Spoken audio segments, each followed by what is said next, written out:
Hi everyone, so recently this has been floating around again. This is the script for the third episode of EarthBound the animated series that was going to be produced by ArdwickofOnett. It's very old at this point. I don't know how many people even remember it, but it was a very ambitious series, perhaps too ambitious for its own good, because the series ended up stopping after only 2 full episodes were produced.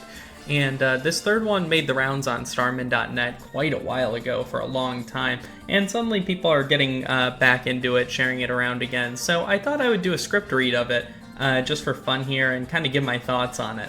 Meanwhile, I'll be showing gameplay footage that corresponds and any other clips I can think of. EarthBound Animated Episode 3, A Bee I Am, Not. Scene 1, Buzz Buzz on the Summit. Ness, Porky, and Picky approach the meteorite. It radiates with a colorful golden glow. A beam of light shoots into the sky from the top of the meteorite. Buzz Buzz ascends in the light beam. The light then fades out and Buzz Buzz approaches the 3 children. A bee I am. Not. I'm from 10 years in the future, and in the future all is devastation. And here's the interesting thing. He actually had Ness talking, so let's see what he says. Wait, what? You're not a... Then what are you? Who are you?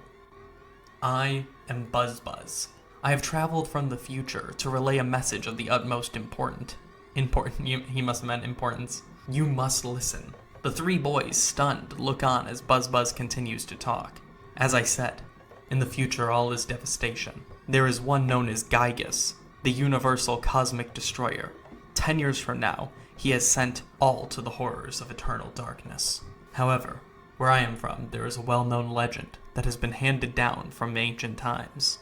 It says when the chosen boy reaches the point, he will find the light. The passing of time will shatter the nightmare rock and will reveal the path of light. Another pause. Buzz Buzz approaches Ness specifically. You see, it is in my opinion that you are that boy, Ness. This I believe. Me? I'm chosen? What's he chosen for? Gygus' monstrous plans must have been set in motion somewhere on Earth. If you start to confront the enemy immediately, you may have time to counter the evil intentions of Gygus. Then that means, Ness, 3 things are of the utmost importance: courage, wisdom, and friendship. The legends tell of 3 boys and a girl who defeat Gygus. Who are they? Am I one of them? And am I? How do we find them? I will tell you more later. For now, you have much work to do. Ness stands in front of Porky and Picky, wide-eyed at the revelation, but unable to summon his words, his thoughts frantically racing. Thank you for listening to my long story. You are as exceptional as I expected you to be. Go now, and do not be anxious about the future. After a pause, Porky slowly inches towards Ness, nervous and worried beyond doubt. Ness, it really looks like you're in a lot of trouble this time. Ness looks back at Porky, raising an eyebrow, somewhat surprised at Porky's comment. 3 boys, he said? I'm not one of those 3, am I? Because I'm not into this kind of thing at all. He takes a few steps away from everyone else. Jeez, my heart is almost pounding out of my chest right now. Ness continues to look at Porky. He then looks towards Buzz Buzz, who's been hovering overhead. With that, he looks back towards the horizon, towards the town of Onett. He walks onwards, Buzz Buzz and Picky behind. Porky halts for a few seconds, then glances at the meteorite. Wait up! Scene 2, the Starman Jr. Ness, Buzz Buzz, Picky, and Porky are proceeding down the hill and towards the houses. By the way, apologies if I'm having trouble reading this. The screenshots of the PDF are like really low quality. So I'm the chosen one? Who chose me? And why me? It's complicated. As I comprehend it, you were chosen for a variety of reasons. One of them, your talents. Talents? Surely you've noticed. You have had this talent since you were only a baby. It's called psychokinesis, PK for short. Only a very few people in this world have it, and its origins are unknown. I too can use PK, and I am experienced with its power. You, Ness, will also grow with experience, once your journey truly begins. Where do I start? Well, I don't know about you, but Picky and I have to get home now. My mom and dad are going to be home any minute. At that moment, a loud thunderous sound along with flashes of light shine. Before the group, the figure of the Starman Jr. materializes right in front of them. I'm sorry! Porky immediately runs behind Picky, who assumes a defensive stance. What is that? It's been a long time, Buzz. Thus far, you've been successful at foiling Giygas's plans.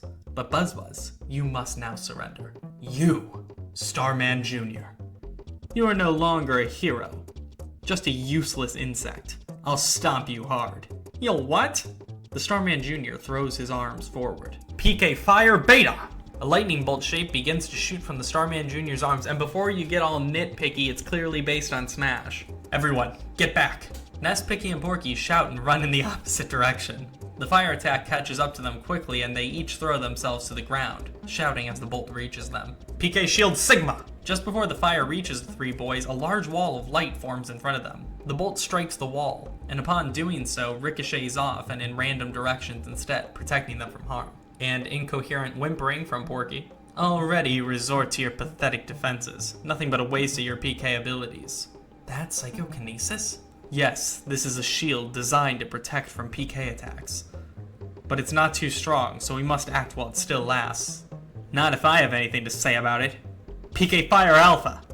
PK Fire Alpha! PK Fire Alpha! Triple attack. Repeated blasts of fire are shot towards Buzz. The wall of light breaks apart in the first two blasts, so Buzz dodges the final blast barely. Ness shouts a battle cry, I'm not doing that. Ness rushes ahead, retrieving the cracked bat from his inventory. He leaps dramatically into the air, then swings the bat right against the Starman Jr. On contact, the bat snaps in two, the broken half of the weapon flying into the distance. Ness, while holding a broken stub of the bat, begone, child. The Starman Jr. grabs Ness and throws his back towards Picky and Porky.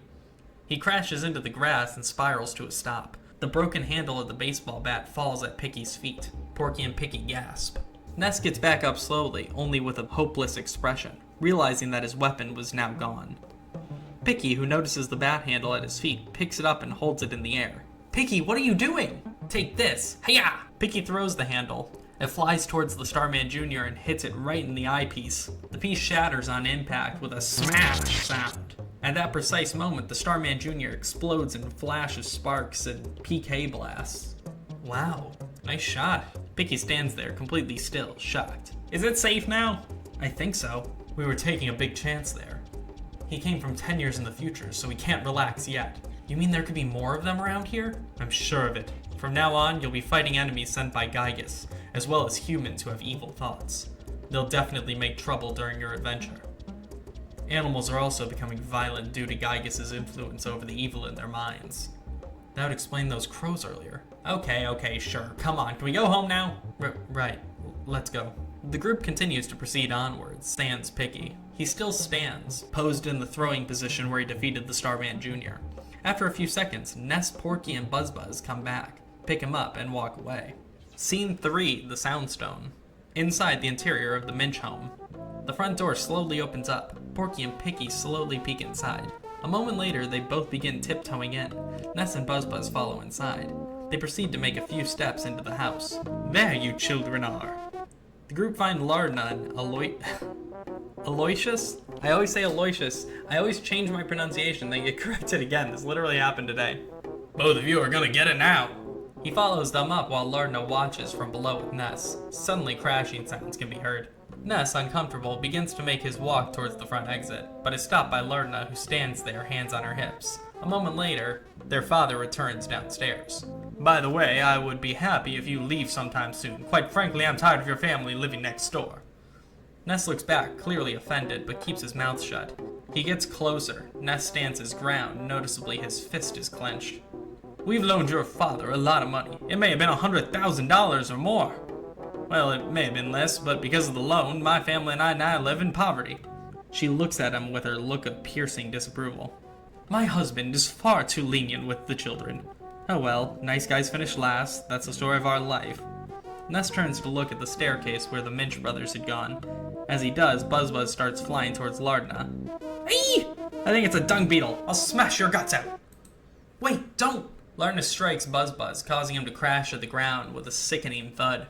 Ness instantly falls to his knees. Fearing the worst, he looks at Buzz, a look of terror on his face. I was much weaker than I thought. So now you must begin your journey. To defeat Giygas, your own power must unite with the Earth's. The earth will then channel your power and multiply it. There are 8 places that you must visit.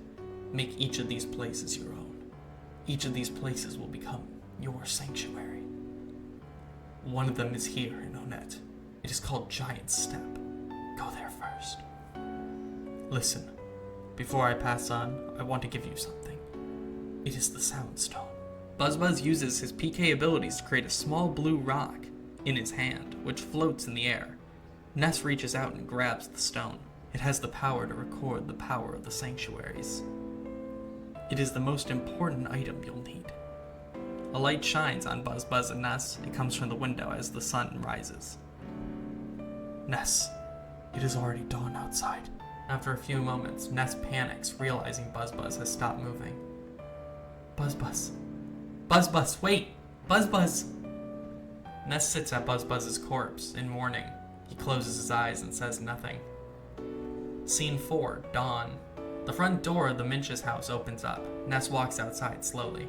He takes a few steps, then stops, glancing at the broken handle of the baseball bat from earlier. Cut to Ness placing a patch of dirt on the ground. In front of that patch is the handle of the bat, with the handle pointed to the air vertically. The words Buzzbuzz are written on it in marker. Cut to Ness walking away from his house and towards Onett. End of episode 3. So yeah, it's a pretty direct adaptation of the game. And I'm not gonna act like it's like something amazing, but I am impressed with what they did with it. Like the whole scene with Starman Jr. was pretty good. And I think the ending of Ness actually burying Buzzbuzz is like very charming and cute. So I liked that quite a lot, honestly.